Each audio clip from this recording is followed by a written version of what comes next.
Tuloy ang kasong administratibo at kriminal. Laban po yan sa nag-viral na pulis dahil sa pananakit nito sa kanyang kinakasama.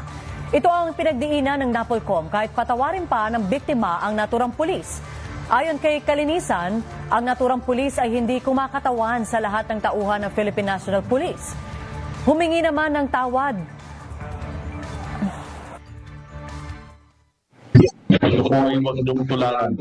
Kung sino ba't pong pulis ang nanonood nito, huwag niyo pong tulangan kung pulis na to. So, sa mga mamamayan po na nanonood ngayon, pagkatiwalaan po natin ang ating kapulisan. Pero ito pong taong to ay halimbawa ng isang bugok na pulis. Hindi po ito nagre-represent na kung sino ang Philippine National Police.